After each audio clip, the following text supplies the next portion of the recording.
sweets, I am Shalandra, but many of you know me best as wrestling's best musical diva, Shaloncé Royale. Sorry I cannot sing that today. I'm actually not feeling the greatest. I have a lot to do, but I wanted to make this video to kind of answer some questions that have been repeatedly asked to me. And it's strange because I've made several videos. I've made kind of sort of a few posts online, but I think there's some confusion, sorry. And could be for multiple reasons. It could be because I'm so good at what I do, people are not sure if it's a work or if it's a shoot, but I'm just gonna tell you I am injured. So, August 31st of 2024, I participated in one of OVW's biggest pay-per-view that were live. And what I mean is, the pay-per-views are always live, but this particular one was such a huge live crowd. I think it may have been the biggest in a very long time. It was in Pikeville, Kentucky. I stupidly decided to commit to a move that I know I shouldn't have committed to. I thought it in my head, I felt it in my body. Well, I didn't feel it in my body. I guess my body felt like it can do it. But regardless, I committed to a move that I did not execute well. Well, technically I didn't execute taking the move well, and I fell directly on my shoulder, thus injuring it. At the time, I didn't know what the injury was. I just knew that I was in a lot of pain. I returned to TV not a week later, but 2 weeks later. I think I misspoke to someone in the comment section. I returned to TV 2 weeks later to face J-Rod. That essentially wrote me off of television. And that was playing up my arm injury, which at the time I still had one. Almost a month later, I finally received my MRI, and it was the MRI that you have to have dye injected into you to be able to see. So it took a while for insurance to clear all that and whatnot. And that's when they discovered that I have a labrum tear and an AC sprain and some other stuff, but they didn't really go into detail about the other stuff. They made me feel like the other stuff was very minor. So the original person that I saw, I thought was a specialist, but turned out to not be a specialist, more like the representative of a specialist. Let me slow down. Sorry, I'm feeling self-conscious because I didn't get my lips together today. And I'm like now tripping over them. But anyway, and for those who know, you know. But going back, I was seeing this PA and he was like, look, let's just get you some physical therapy, because for most labrum tears, they're normal, not normal, but they can be rehabbed, and once you strengthen the muscles around it, it's usually okay. So I'm like, bet, that's what I'm gonna do. So I did physical therapy. I came back for an update, and he's just like, you are healing slower than I thought, but just continue the physical therapy and we'll see how it goes. So then I return, and he's like, you know what? I think this is above my level of expertise right now. I'm going to send you to our specialist who specializes in shoulders, and he'll be able to tell you what to do next. So he refers me to the surgeon, and he's just like, well, let me just give you this shot. So he gives me a shot, and the shot was horrific in the beginning, but it eventually kind of made things feel a little bit better. So when I come back for the follow-up from doing the physical therapy and then having that shot, he's just like, I think it might be your neck. So I'm going to send you to the neck specialist, because if we do anything with your shoulder, and this is like the first time that he really prioritized surgery, because the guy before him and the surgeon were all like, surgery is probably going to be our last option. And so that made me feel like my injury wasn't that serious, because my brain is like, a serious injury means serious procedures, right? Meaning surgery.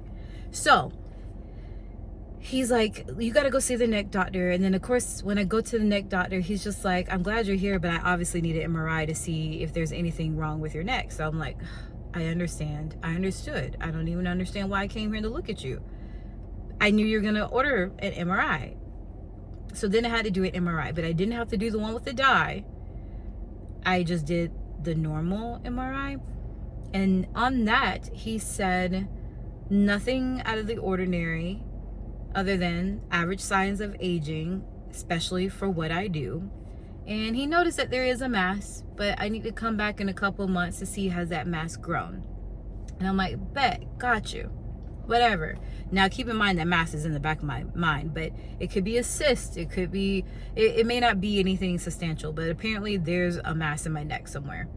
So once he says that, he's just like, you can go back to the surgeon and y'all can figure it out. So the specialist surgeon guy, when I come back, he's looking at me like, so what did they say about your neck? And I'm like, do you not like communicate? You should not rely on me to tell you the accurate information that this guy told you. Like, you have the results, you can see it, like, what's going on?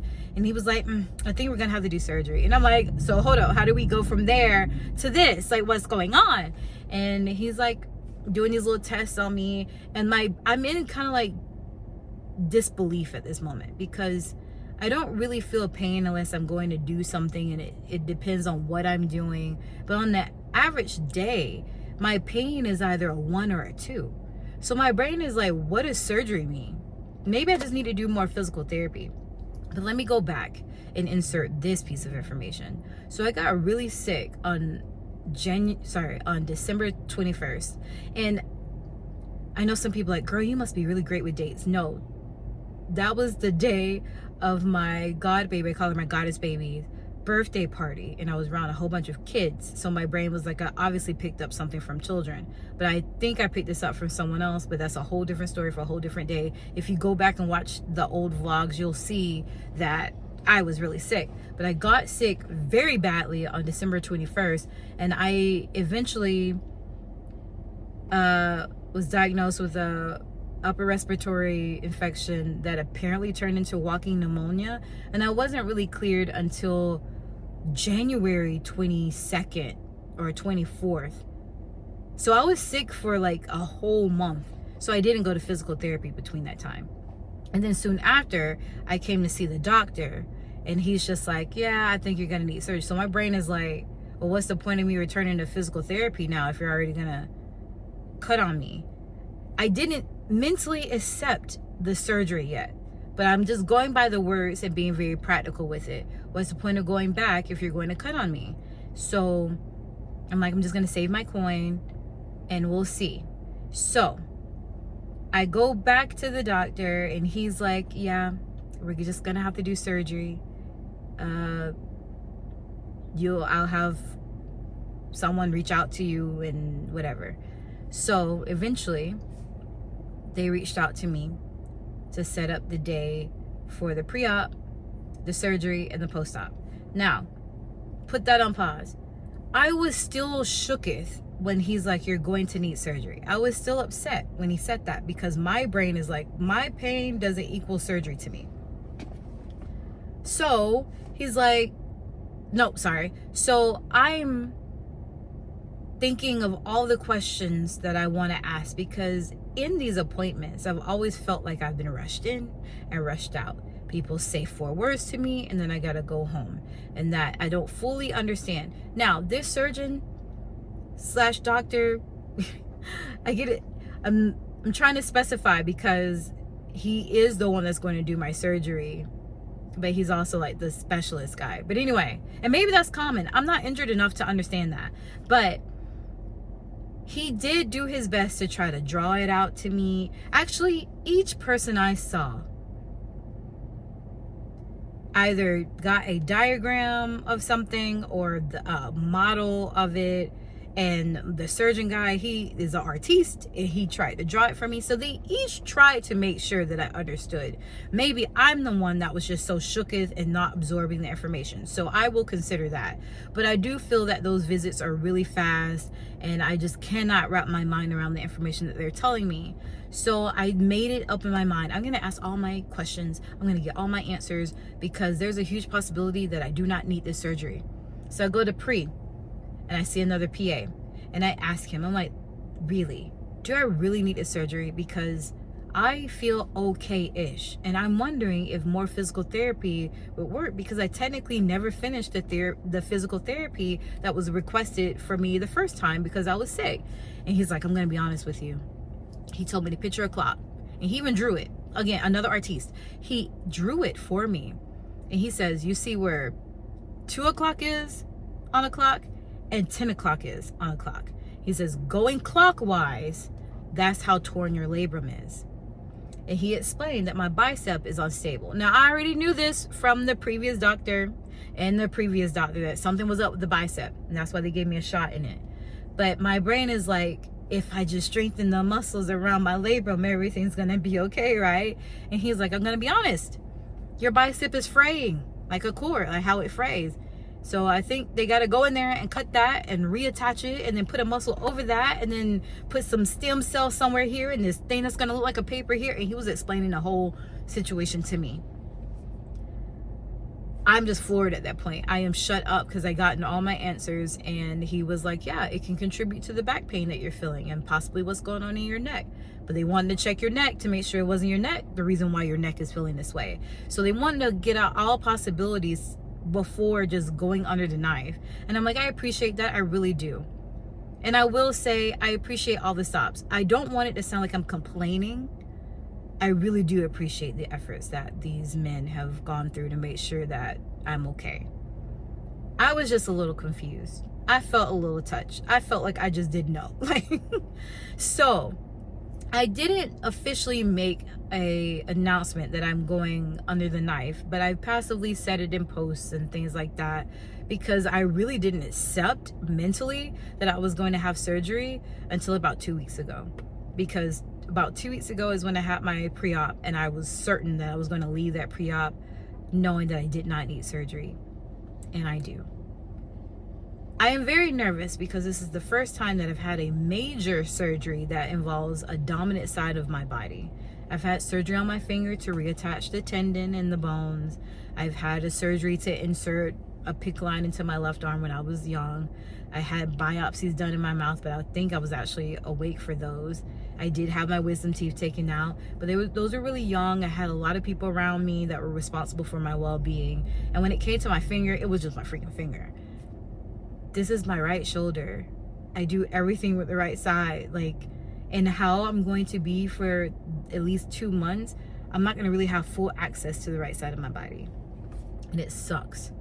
And I am responsible for my healing and my comeback and things like that. And that makes me nervous.